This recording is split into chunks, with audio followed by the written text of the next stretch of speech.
तीन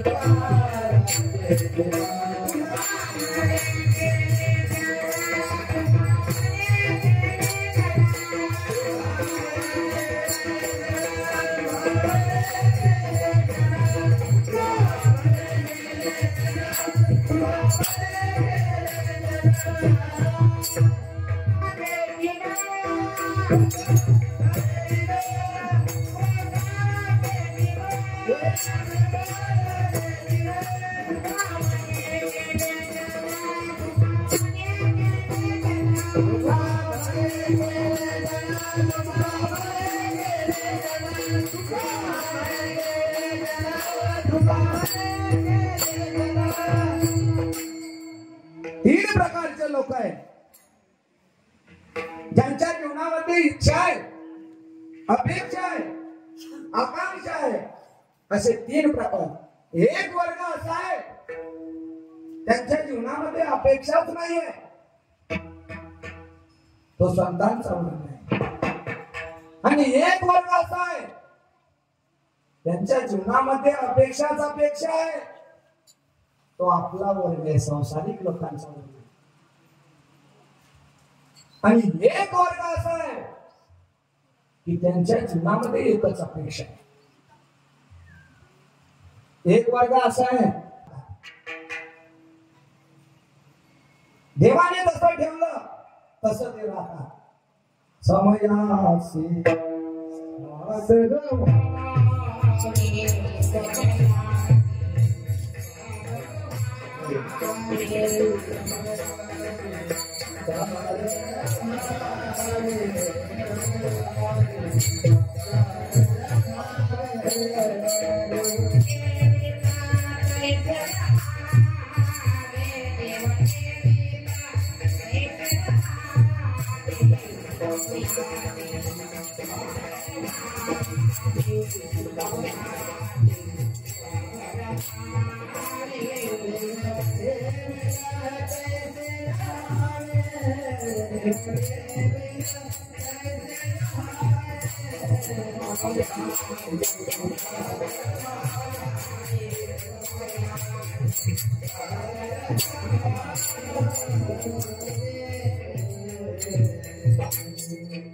समयासी सादर व्हावे देव ठेविले कैसे राहावे। साधू त्याच्यामध्ये समाधान आहे। साधू कधी भेद करत नाही की आपला मुलगा आहे आणि आपला शिष्य आहे, आणि जो भेद करतो त्याला साधू म्हणत नाही। संत कधीच भेद करत नाही। संताला हा वाईट आहे आणि हा चांगला आहे, त्यांच्या जीवनामध्ये कधीच भेद नसतो। जे मिळेल त्याच्यामध्ये समाधानी आहे। साधूला तुम्ही शिव्या जरी दिल्या ना, साधू आशीर्वाद देता बरं का। म्हणून म्हणतात ना, शिव्या जरी द्यायच्या असतील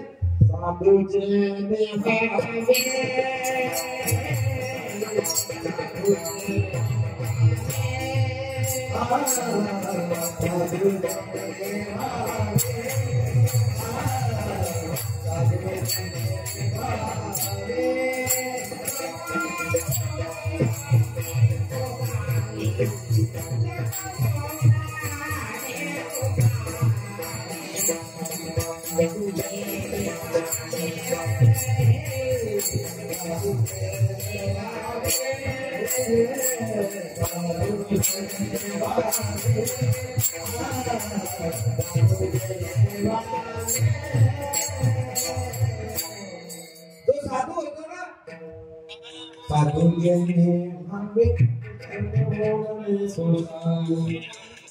जगाचं बोलणं त्याला स्वतःवर लागतं। अरे ज्ञानोबरांकडे पाहिलं लोकांनी, ज्ञानोबरांना त्रास दिला बरं लोकांनी, आणि दुसऱ्या लोकांनी त्रास नाही दिला। दुसऱ्यांची ताकद नाही आहे। ज्ञानोबरा मधुकरी मागण्याकरता गेले ना, ज्ञानोबरांच्या जोडीमध्ये दगड टाकणारे, माती टाकणारे, विटा टाकणारे आपलेच लोक होते।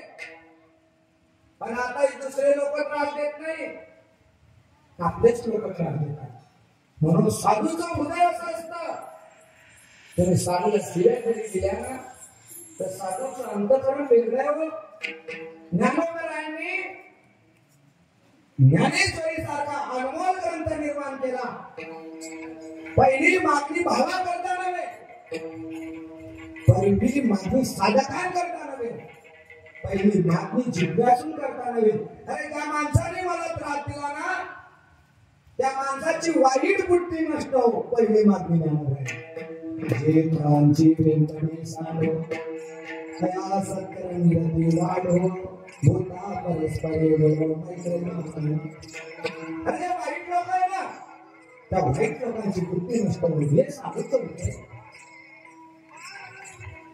एक म्हातारी आजी रोज साधूला शिव्या देत होती, पण साधू त्या म्हातारी आजीच्या घरी शिव्या खाण्याकरता जात होता. हे जगन्नाथपुरीची गोष्ट आहे. रोज हे आजी मधु करीत आहे. त्या आजी म्हणाली मेल्याला काय माझंच घर दिसतं. रोज शिव्या द्यायची ती. आणि साधू महात्मा रोज शिव्या खाण्याकरता जायचा. या आजीच्या शिव्या पुढे वाटतात. अरे तुम्ही साधूला शिव्या जरी दिल्या ना, एक दिवसची गोष्ट आहे. ती आजी घर पोतार होती. पोतार माहित आहे ना, आता पोतार काय म्हणतात, आता पुसता फक्त. आता पोचा झाला पोताऱ्याचा. पहिले त्या पांढरी माती असायची, अजून असेल पण त्याकडे काही चूल असते. आजी भिक्षा त्या आजीला राग आला, गेलेला काय माझंच घर दिसत. तो पोतारा होता की तो पोतारा साधूला मारून फेकला. साधूने आशीर्वाद देऊन टाकला, म्हातारी आजी तूने पोतारा मार के फेंका है, तेको पोता हो जाएगा. अरे तुम्ही साधूला शिव्या जरी दिल्या ना, अरे साधू आशीर्वाद देत असतात. साधूंचं हृदय नवनीताप्रमाणे असतं.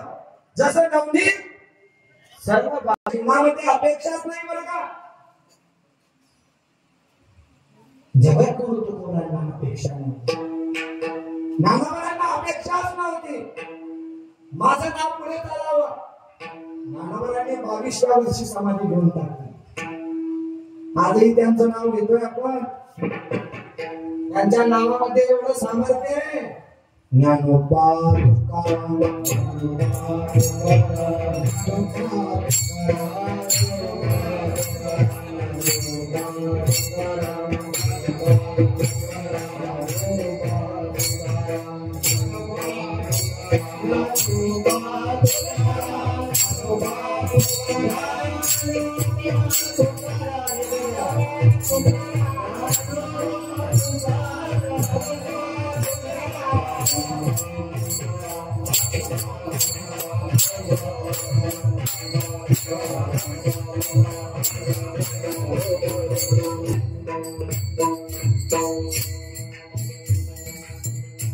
त्यांच्या नावामध्ये एवढं सामर्थ्य.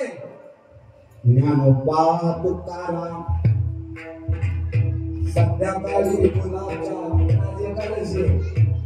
अरे त्यांच्या नावामध्ये एवढं सामर्थ्य आहे. आपलं नाव लोक मेल्यानंतर मी घेत नाही. नावामध्ये अपेक्षा नाही. जे मिळेल त्याच्यामध्ये समाधान येणार. नाथ बाबा लोक कीर्तनाला येत नव्हते. मग नाथ बाबांनी एक युक्ती केली. अरे किलो साखर द्यायचे की लोक कीर्तन ऐकण्याकरता येतील. लोकांना देऊन एके दिवशी नाथ बाबावर 750 रुपये कर्ज झालं. किती? आणि गोष्ट अशी आहे, कर्ज झालं की गावात कोण सांगतं हे कळतच नाही. पुरी बातमी गावात पसरली. पुरी बातमी कुठं पसरली? गावात पसरली. लोक म्हणू लागले नाथ बाबावर कर्ज झालं, नाथ बाबावर. मग ज्याचे पैसे होते ते नाथ बाबाला मागण्याकरता आले. पण सर्वात अगोदर आले मारवाडी बाबा. नाथ बाबा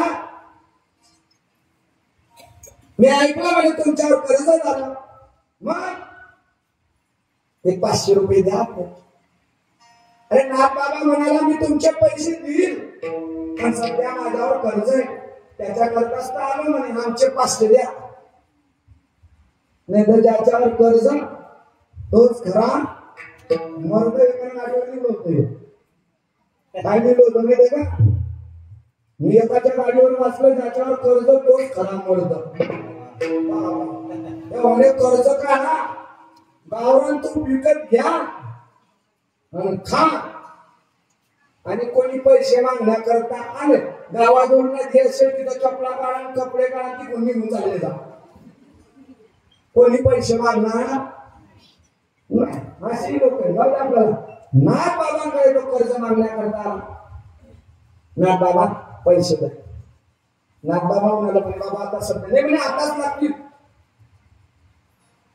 तुम्हाला पांडुरंगाची शपथ आहे, तुम्ही माझे 750 रुपये म्हणजे 500 रुपये द्या. पांडुरंगाची शपथ घातली 500 रुपया करता. नाथ बाबांनी सांगितलं म्हणे बाबा तू माझ्या पांडुरंगाची शपथ घातली ना, आता जोपर्यंत तुझे 500 रुपये देणार नाही तोपर्यंत मी पाणी सुद्धा पिणार. जेवणाचं सोडा हो, लोक संताला सुद्धा शपथ घालून टाकली, ते शक्तीचे काय महत्व आहे. अरे नाथ बाबाने खाणं सोडलं. नाथ बाबांची पत्नी गिरजा माता, तिनेही खाणं सोडलं. असं म्हणता नाथ बाबाच्या घरात देवाने 36 वर्ष काम केले. नाथ बाबाच्या घरात देव काम करत होता. अरे मालक खात नाही तर सेवक काय करणार. सर्व लोक उपाशी झाले, कोणी जेवत नाही. ते म्हणतात जेवा, ते म्हणतात जेवा म्हणे ना. साधूची परीक्षा घेता लोक. साधूंचं हृदय असं असतं ना, कोमल, कोणी जेवण करत नाही. 1 दिवस झाला कोणी जेवत नाही, 2 दिवस झाला, 3 दिवस झाले कोणी जेवत नाही, 4 दिवस झाले कोणी जेवत नाही. 5व्या दिवशी जगाच्या बाबाला वाटलं माझे नाथ बाबा झाले, 5 दिवस झाले जेवलेले नाहीये. जगाचा बाप रात्री बाबा उठा, तुम्हाला थोडं कष्ट होईल हो, ती हिशोबाची होईल का. सांगा म्हणे नाथ बाबांचे किती पैसे, मी त्यांचा सेवक आहे. जगाचा बाप त्यांचा सेवक होऊन गेला. ते म्हणे बाबा आता हिशोब पाहतो, ते बरोबर हिशोब पाहतात. 1 दिवस बी जास्त झाला ना, तेवढं जाऊन घेतात. त्यांना 1 दिवसही जास्त चालत नाही, कमी चालत नाही. हिशोब तो क्लिअर असतो त्याचा, तो कोणी असो. हिशोबाची वही काढली म्हणे एवढे पैसे, एवढेच पैसे द्या. पुतळीमध्ये होते, हे घ्या मला. जेवढे हिशोबाचे वही पैसे होते तेवढेच पैसे देवाला दिले. दिले म्हणे चिठ्ठी लिहून द्या, सही करून द्यावी किंवा तुम्ही पैसे दिले. दुसऱ्या दिवशी मारवाडी बाबा घरी आला. नाथ बाबा मला माफ करावं. म्हणजे काय झालं, मी तर अजून तुमचे पैसे दिले नाही. मारवाडी बाबा मी अजून अन्नाचा कण सुद्धा घेतला नाही बरं का. तुम्ही मला पांडुरंगाची शपथ घातलेली आहे ना, मी पाण्याचा थेंब सुद्धा घेतला नाही. खरं मी तुमचे पैसे दिल्याशिवाय काहीच खाणार नाही. मारवाडी बाबा म्हणाला अरे म्हणे तुम्ही रात्रीचे पैसे दिले. म्हणे कोणी दिले. म्हणे तुमचा सेवक आला होता. म्हणे काय मी तर पाठवलं नाही. म्हणे चिठ्ठी दिलेली, चिठ्ठी. आणि नाथ बाबांनी म्हणजे चिठ्ठी दिलेली आहे. आणि नाथ बाबांनी ज्ञानेश्वरीचं पान उघडलं. ज्ञानेश्वरीचं पान उघडल्याबरोबर त्या ज्ञानेश्वरी मधून चिठ्ठी निघाली. नाथ बाबा ढसा ढसा करू लागले की रे बाबा माझं कर्ज माझ्या देवाने चुकवलं, म्हणून साधू कधीच विचार करत नाही आपल्याला कर्ज. साधू अपेक्षाच करत नाही की मला एवढे मिळालं पाहिजे. नाथ बाबांकडे ताई गेली होती. ताई म्हणाली माझा मुलगा गुळ खातो. नाथ बाबा म्हणाले 6 महिन्यानंतर 6 महिन्यानंतर ती काही गेली. म्हणजे बाळा आमचा मुलगा गुळ खातो. नाथबाबांनी हात ठेवला, बाळा गुळ खाऊ नको. खाऊ बाबा, गुळ खाऊ नको. एवढ्या शब्दा करता तुम्ही 6 महिने लावले. त्या दिवशी काय सांगितलं नाही. नाथबाबा म्हणाले त्या दिवशी मी गुळ खात होतो, मी 6 महिने गुळ खाणं बंद केलं. मला 6 महिने अधिकार झाला, मग मी म्हणू शकतो गुळ खाऊ नको. अगोदर नियमाचं पालन आपण करा, मग लोकांना सांगा.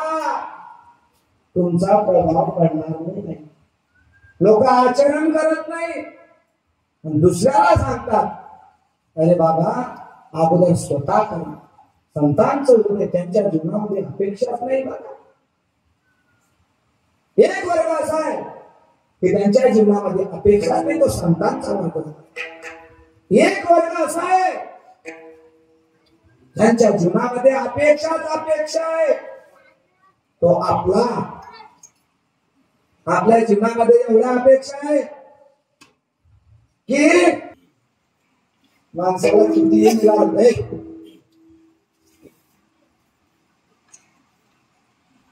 माणसाला कमी मिळालं तर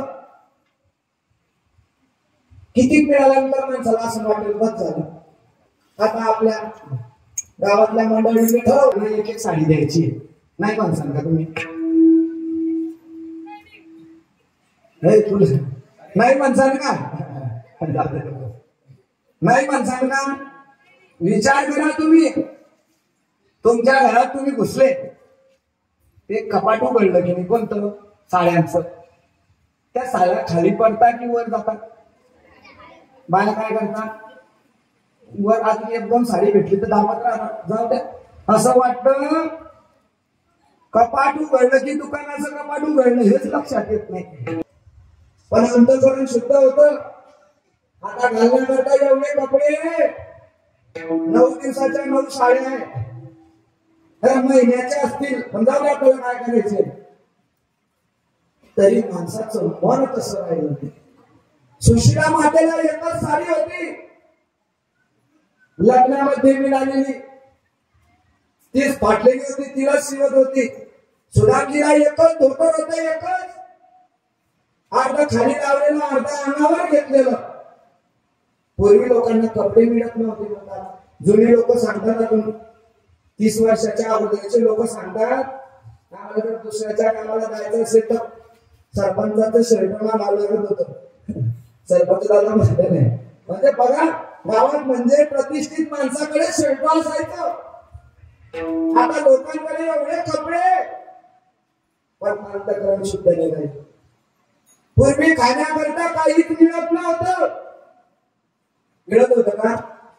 जेवणाकरता एखाद्या पंगतीत जर बसलो आपण तर खायला चांगलं मिळत होतं, पेळा मिळत होता, काहीतरी चांगलं. नंतरच्या पंगतीत बसलं की भेटत नव्हतं. आता खाण्याकरता एवढं आहे की लोक एकादशी सोडून घेते. एकादशी होती ना सगळ्यांना. बघा तुम्ही, जगाच्या पाठीवर व्रत करतो त्याच्या घरात देव नांदतो. जो करत नाही त्याचं मी सांगत नाही. एकादशी व्रत सोमवार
हरी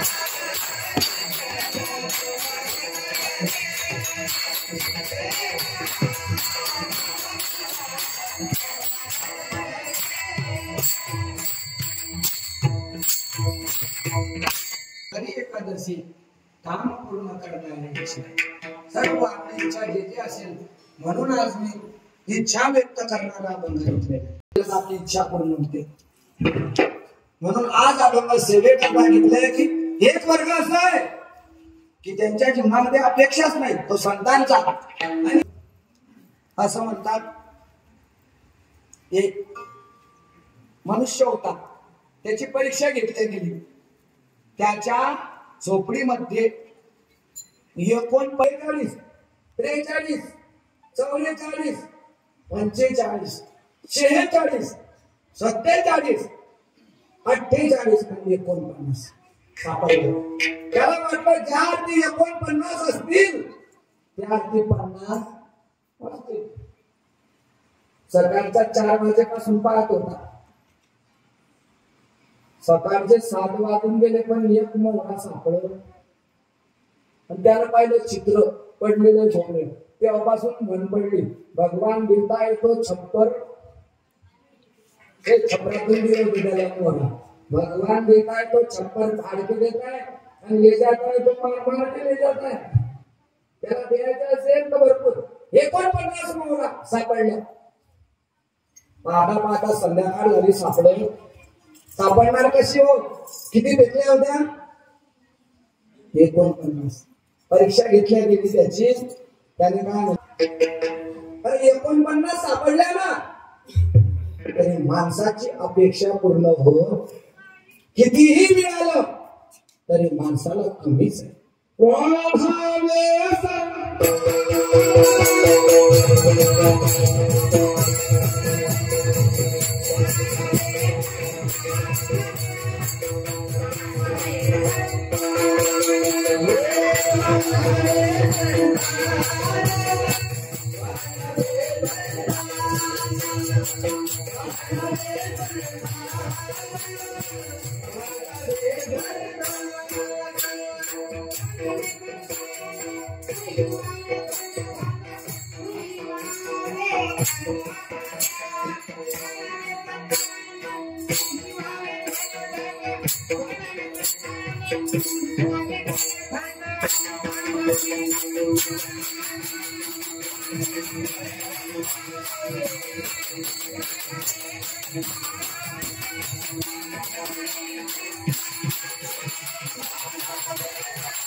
कितीही मिळालं तर कमीच आहे ज्याला एक मुलगा झाला त्याला वाटते दुसरी मुलगी झाली पाहिजे पण दुसरा बी काय होतो मुलगा होतो मग दुसरा मुलगा झाल्यानंतर म्हणजे तुम्ही असं पाहिलेलं आहे का 2 मुलं झाल्यानंतर एक आणि मुलगी झाली नाही आता ते उद्याच लोक मग काय हो 3 मुली झाल्यानंतर 4 मुली झाल्यानंतर 2-3 मारून बी तुम्ही मुलगा उभे राहिली म्हणजे 2 माराने यांना वचवच करणार ते एखादी उद्यानं मुलगी हा असे वचवच करतात 2 काय कामाची एकच पाहिजे कोणी असा भाग्यवान आहे का त्याने एखादी मुलगा मारला भरपूर आहे की त्यांना 2-2 मुली जाऊन 3-3 मुली झालेल्या आहे त्यांनी 2-2 मुली मारून एक मुलगा होऊ देत असे लोक नाही का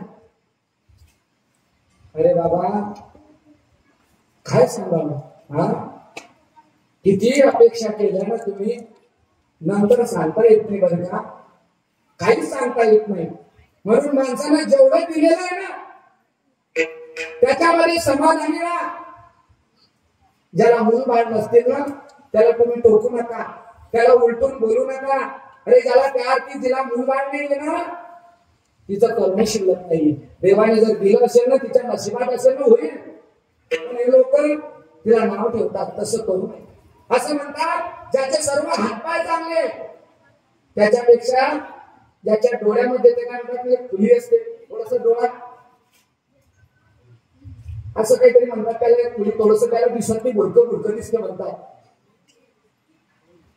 आपल्यापेक्षा 100 पटीने तो चांगला असतो. आणि त्याच्यापेक्षा जाऊ द्या, जो इकडे पाहतो जिलेबीकडे पेळा मागतो तो त्याच्यापेक्षाही श्रेष्ठ असतो बरं का. लोक त्याला नाव ठेवतात. त्याच्यापेक्षाही जो काळशा डोळ्याचा असतो तो त्याच्यापेक्षाही, आणि जो अंधारा आहे मग तर तिथं धिंगाणाच आहे. अरे अंधारा एवढा हुशार असतो ना, तुम्ही तरी 5ची नोट 10ची नोट देऊन टाकताल, पण अंधारा आहे. अंधाराला बुद्धी खूप असते. म्हणून ज्याला एखादा हात आणि एखादा पाय कमी आहे ना, ज्याला एखादा डोळा कमी आहे ना, त्याला कमी समजू नका, तो तुमच्यापेक्षा श्रेष्ठ आहे. म्हणून ज्याला मुलं बाळ असतील ना ते तुमच्यापेक्षा चांगले, आणि ज्याला मुली असतील ना त्यांचंही कर्म शिल्लक नाहीये. ज्या की तुम्हाला मुलं झालेले तुमचं काहीतरी कर्म शिल्लक आहे. तुम्हाला त्या 2 मुलांचा संसार करायचा आहे, त्यांच्यासाठी कमवायचंय. मुलींना काय कमवायची गरज आता? ज्यांचं लग्न झालं होतं ताईबाईंचं अक्कांचं काही घेऊन आलो होतं बापून तिथून, झालं की नाही आपल्या नावाला, झालं की नाही आपल्या नावाला अर्ध, जे जे लग्न करून आलेले झाले की नाही, मग काय कमवायची गरज आपल्याला? न कमवता सर्वजण आपोआप मिळते, तरी लोक दुःख करतात. आजच आपण कथेमध्ये सांगितलं त्यांचा अपमान करू नका. अरे भावाचा अपमान करू नका, बहिणीचा अपमान करू नका, साधू संतांचा अपमान करू नका, अरे आई बाबाचा अपमान करू नका. हीच इच्छा चांगली ठेवायची नावाते. अशा इच्छा तुमच्या प्रलय काळापर्यंत पूर्ण होणार नाही.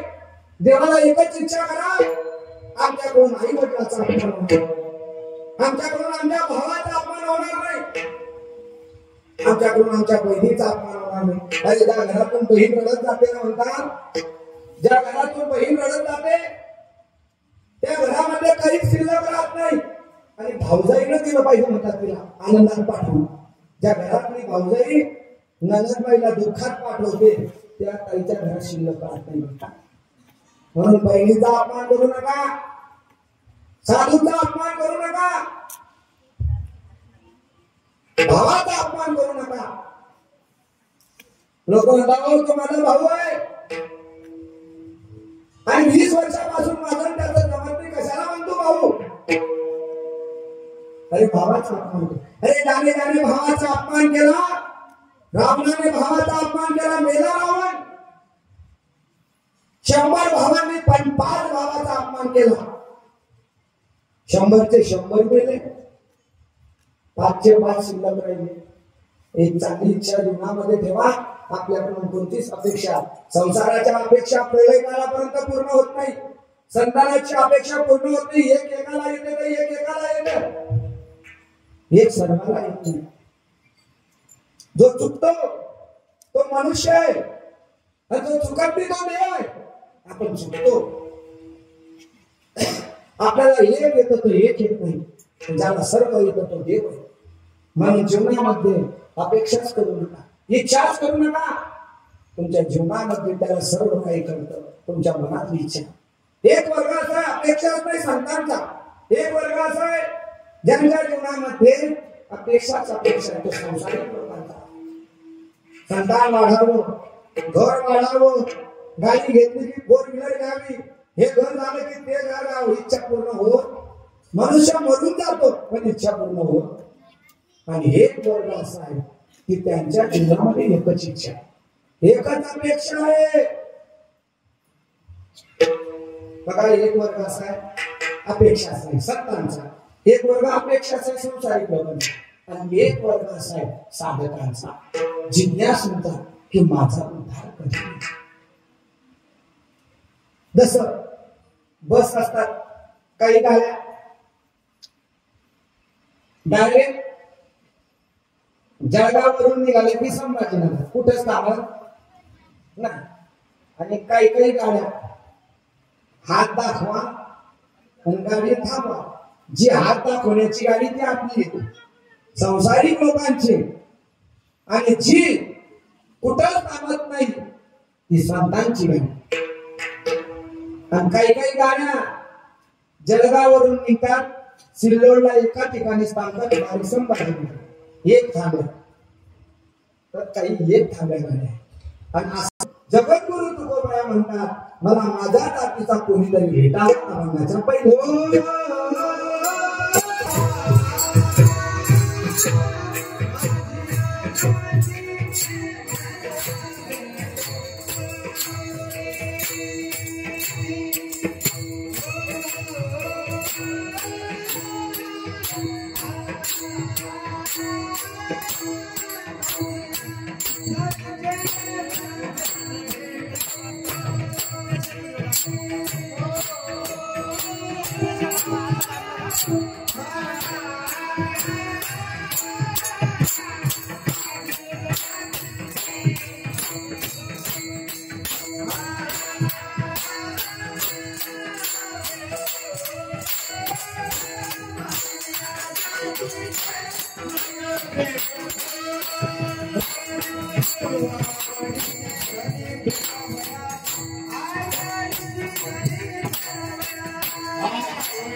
आपला गावाचा अभिमान असावा, आपल्या धर्माचा अभिमान असावा, आपल्या राज्याचा अभिमान असावा, आपल्या देशाचा अभिमान असावा.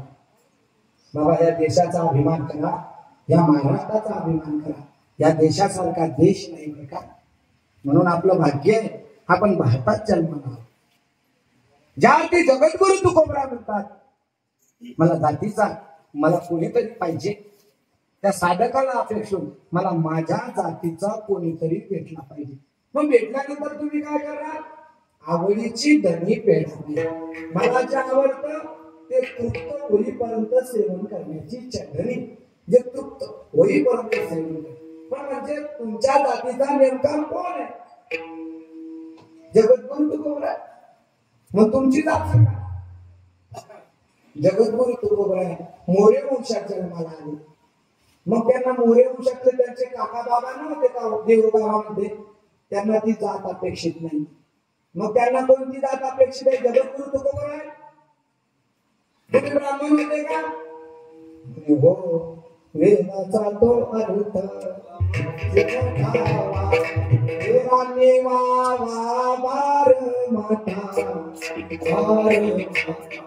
वेद आम्हाला करतात. 4 वेदाचंही विवरण मी केलं. गणानां त्वा गणपती गुं हवामहे, प्रियानां त्वा प्रियपती गुं हवामहे, निधीनां त्वा निधिपती गुं हवामहे. बसो मम नाहमजानि गर्भधमा त्वमजासि गर्भधम्म. गायत्री तिष्ठुप जगत्यनुष्ठुप पंक्त्यास बृहस्पृश्नी आका कुपसूची शम्यं तुत्वा. वेद कळत होता. याचा अर्थ एकच आहे की प्रथम नमन करू गणनाथा, गणपती बाबाला नमस्कार. मग वेदाचा अर्थ कळत होता. म्हणे हो तुम्ही क्षत्रिय होते का? म्हणे हो आम्ही झेंडा घेऊन सुद्धा चालतो. पण ज्यावेळेस असं म्हणतात मुघलांचं परचक्र आलं होतं पैठणला, नाथबाबांनी झेंडा उलटा केला, हातात तलवार घेतली, परचक्र परत पाठवलं. म्हणजे क्षत्रिय सुद्धा आहे नाळी भिडभार. वैश्य होते, शूद्र होते. का हो महाराज? तुम्ही म्हणता 4चे 4 होते. नेमकी तुमची जात कोणती आहे? ब्राह्मण आहे का क्षत्रिय? त्यावेळी जगमायनामध्ये सूर्यवंशामध्ये कैकेयी जन्माला आली. सर्वांचं अंतःकरण चांगलं होतं, पण कैकेयी वृत्ती राक्षसाची होती. म्हणून कोणी आपल्या मुलीचं नाव कैकेयी ठेवते का? नाही. काही काही लोक त्या कुळामध्ये जन्माला येतात, पण त्यांची चाल तशीची तशी वाटते, बदलून त्या जातीप्रमाणे ते वागत नाही. मांसमय विद्यामय जात. माणसाची मांसमय जात एक असते, पण विद्यामय जात बदलते. मग का हो महाराज? मग आमची कोणती तरी जात असेल ते तुम्ही सांगा. तुमच्या जातीचं काहीतरी आहे ते सांगा. मग तुम्ही म्हणतात ते भेटल्यानंतर आम्ही भगवंताचं भजन करू. मग तुमच्या जातीचा कोण आहे? जो भेटणार आहे त्याची तरी जात सांगा, किंवा तुमची तरी जात सांगा. त्यावेळेस त्यांना ते जे भेटणार आहे, मग दोन्हीची जात सांगितल्याशिवाय एकाची जात करणार नाही. विठाला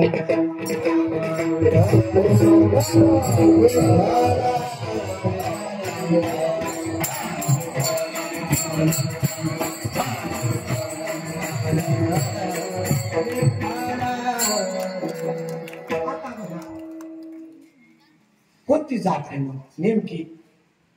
जो भेटणार आहे त्याची तरी जात सांगा, किंवा तुमची तरी. याची जात सांगितल्याशिवाय त्यांची जात कळत नाही, त्यांची जात सांगितल्याशिवाय यांची जात कळत नाही. यावर एक आमचे गुरुवर एक दृष्टांत द्यायचे. आताचा नाही बरं का, 400 वर्षापूर्वीचा दृष्टांत.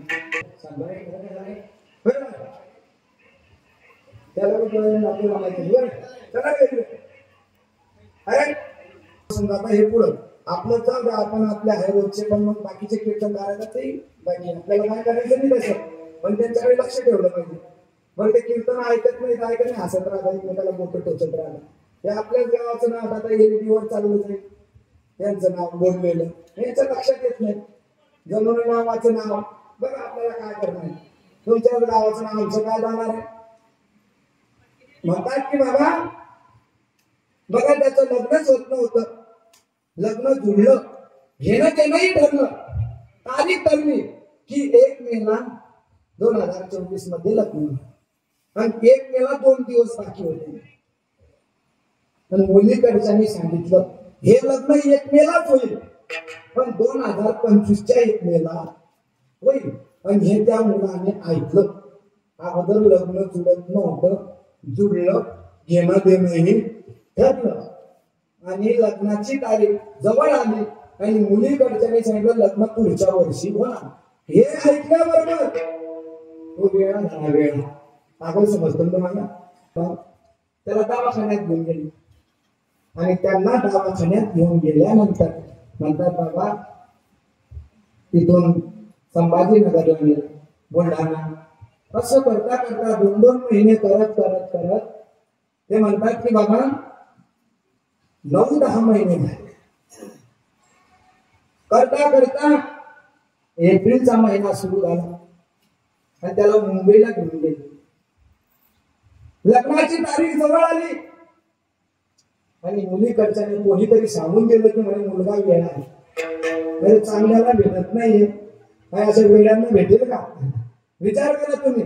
चांगल्याला भेटत नाहीये तर चांगल्याला कोणीच देत नाहीये, परिस्थिती अशी झाली. मग मुलीकडच्यांना कोणीतरी सांगितलं म्हणजे तो वेळा आहे. मुलीकडच्यांनी सांगितलं तारीख तरी जवळ आली, पण याला चांगलं करा, तेव्हा आमची मुलगी हिला देऊ. आणि याने मुंबईला म्हणजे काय करावं, तारीख जवळ आली, मुलगा जेव्हापासून तारीख ऐकली तेव्हापासून वेळा झाला. पण डॉक्टरांनी ऐकलं, म्हणजे काय झालं, याची लग्नाची तारीख ठरली होती, घेणं देणंही ठरलं होतं, आणि मग लग्नाची तारीख जवळ आल्यानंतर त्यांनी नाही म्हटलं, त्याच्यामुळे वेळा झाला. डॉक्टरांनी काय सांगितलं, याला घरी ना घरी, घरी येऊन काय झालं, अरे याचं लग्न करा. म्हणजे याचं लग्न झालं की वेळ पण चाललं, जाईल. आता मुलीकडचे काय म्हणताय, मुलीकडचे काय म्हणताय, याला चांगलं करा मग मुलगी देऊ. आणि डॉक्टर काय म्हणताय, याचं लग्न करा मग चांगला लग्न.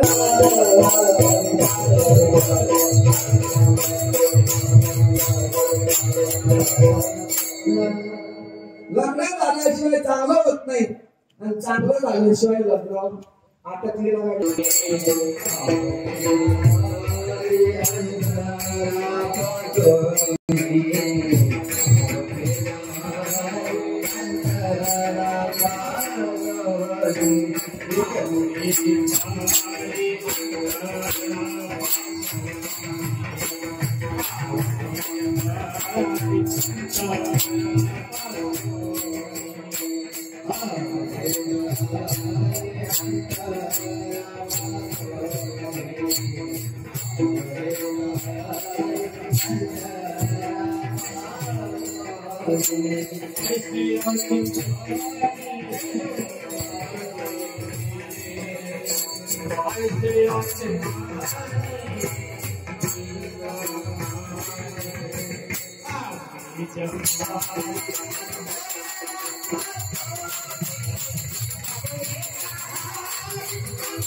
तुम्हाला कथा कीर्तन आवडते तुम्ही सर्व, ज्याला आवडत नाही ते इथे येत नाही, ज्याला कळत नाही त्याची गोष्ट वेगळी. काही काही येत नव्हते पण काही सांगितलं चांगलं चालू आहे कार्यक्रम चालू, हात पकडून आणला तरी मी उद्धार होतो. बरं का, तुमची इच्छा नव्हती पण तुम्ही आले, आणलं ओळख, तुमची इच्छा नव्हती पण तरी तुम्ही आले ना, तरी तुमच्या मुखात, आणि तुम्ही स्वतःहून जर आले मग तुमचा मुखात देव हा व्हायला पाहिजे. हरी अंतकर मीराबाई देवा करतात भजन करत होते, म्हणून जीवनामध्ये कधीच खोटं बोलले नाही. देवाने जायचे त्या रस्त्याची पाऊल धूळ विठ्ठल विठ्ठल म्हणत होती. काय भजन केलं जगद्गुरु तुकोबारायांनी, देवा करता ऐकू. त्यावेळेस जिजामाता जिजाबाईच्या माहेरचा एक प्रतिष्ठित माणूस भेटला. कागो म्हणे ताई तू तर श्रीमंताची मुलगी आहे आणि तुझ्या पायामध्ये चप्पल नाही, देऊ का म्हणे तुला चप्पल. त्यावेळी जिजामातेने सांगितलं महाराज मला चप्पल नको, माझ्या घरच्या महाराजांचा एवढा अधिकार आहे. मी एके दिवशी भाकर घेऊन जात असताना माझ्या पायामध्ये चप्पल नव्हती, माझ्या पायात काटा घुसला, काटा जगाचा बाग काटा काढण्याकरता.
तोंडाने दोनच जणांचे काटे काढले देवाने, आपण भरपूर लोकांचे काटे काढतो काट्याने. म्हणून म्हणतात ना बाबा, त्यांनी अंतःकरणापासून भजन केलं. ते म्हणाले मला चप्पल नको. अरे माझ्या पायात जर चप्पल असती तर काटा घुसला नसता.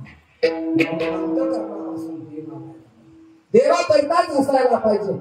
तुम्हाला जर कोणी नसेल ना, तुम्ही देवाला आई माना, देवाला बाप माना, देवाला सर्वस्व अर्पण करा, त्याच्यावर भार घाला. त्याच्याशी नातं जोडा. आपण नातूशी नातं जोडतो, नातूचं बी निघून जातो सांगता येत. म्हणून त्याच्याशी नातं जोडा. देव आवडायला पाहिजे अंत. तो माझा आहे आवडीचा, तो माझ्या जातीचा. मग काय होत? तुमच्या जातीचा तो आहे, त्याचं नाव काय आहे? अभंगाच्या चौकाच्या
सुपड.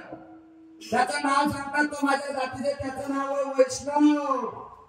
जो विष्णूचं भजन करतो, जो नारायणावर विश्वास ठेवतो, जो भगवान नारायणाची पूजा करतो, त्याला म्हणतात वैष्णव. जो पंढरपूरची वारी करतो, जो वृंदावनामध्ये जातो, तो जर दिसला, तो जर भेटला तर आम्ही त्याला आलिंगन.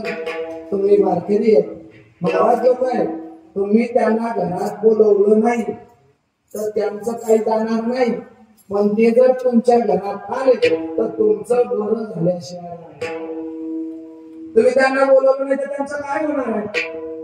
वारकरी पण म्हणतात बाबा तुम्ही त्यांना घरात बोलवू नका, काही गरज नाही, पण त्यांना पाहून हसू नका, त्यांची चेष्टा करू नका.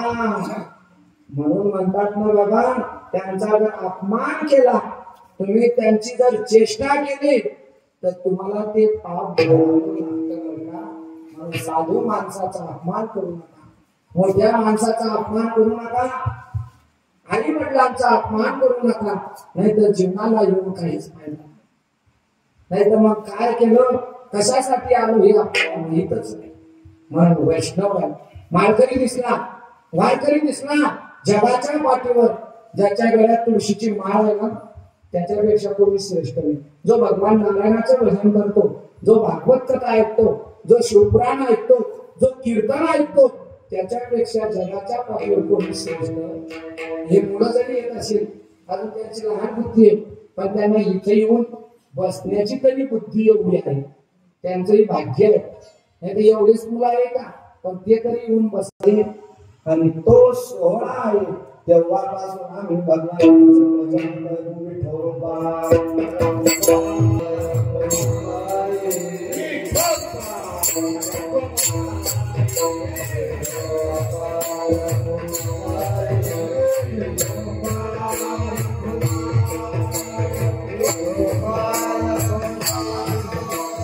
जगद्गुरु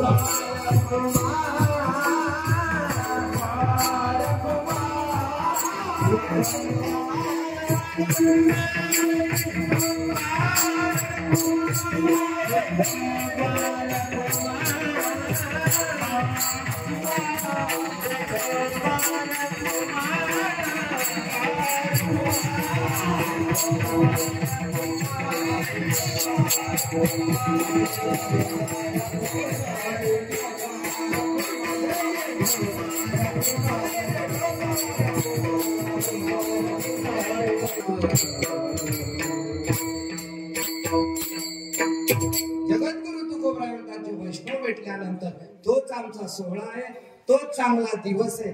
तेव्हापासून तेच महाराज अभंगाच्या शेवटच्या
तोच आमचा सुधींचा तुका म्हणे आले घरा तोची दिवाळी दसरा. संत आल्यानंतर आम्ही काय करू?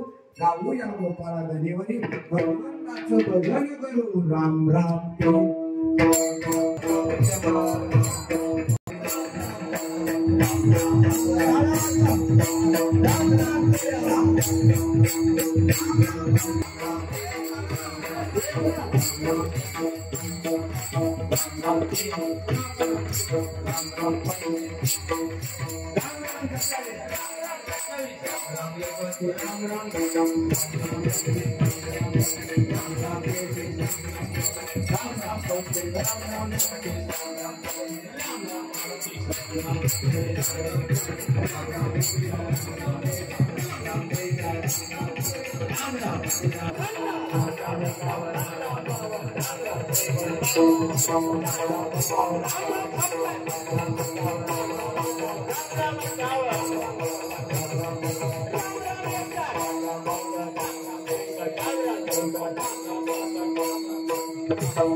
बोलो सियावर रामचंद्र भगवान की जय. ईश्वर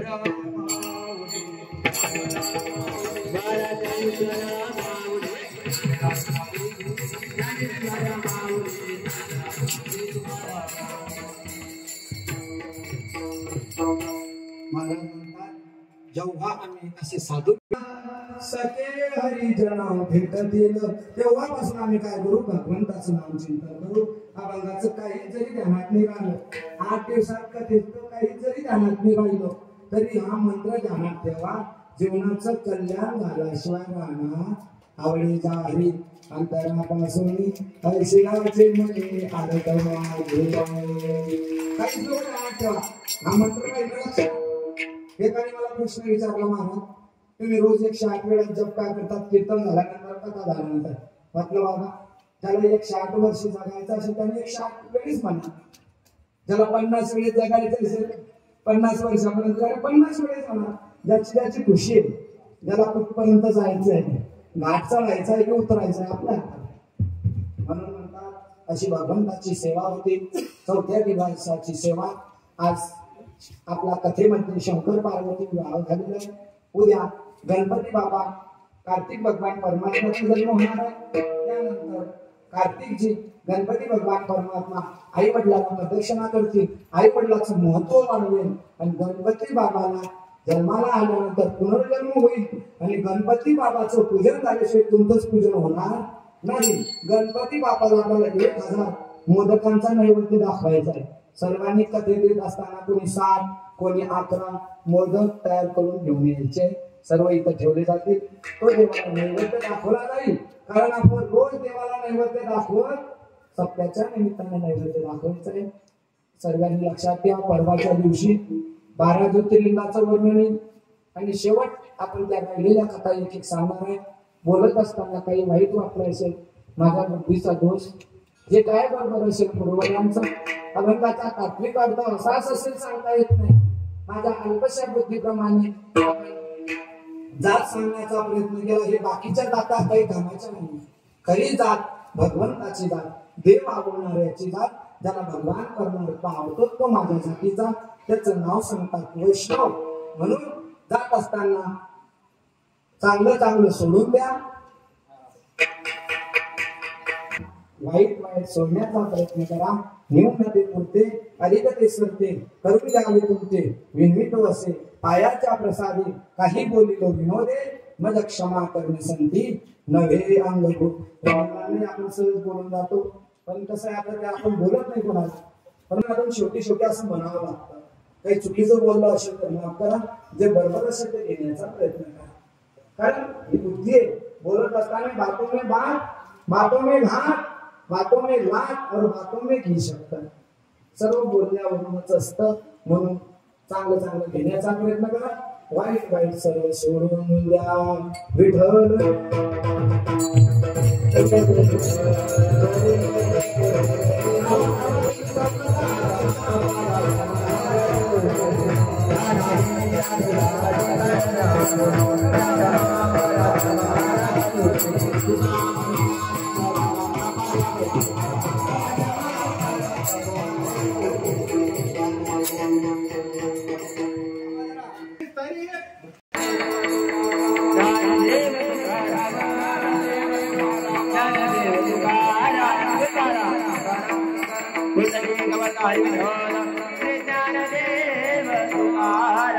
पंढरीनाथ भगवान की आदिशक्ति मुक्ता की जय जय जय.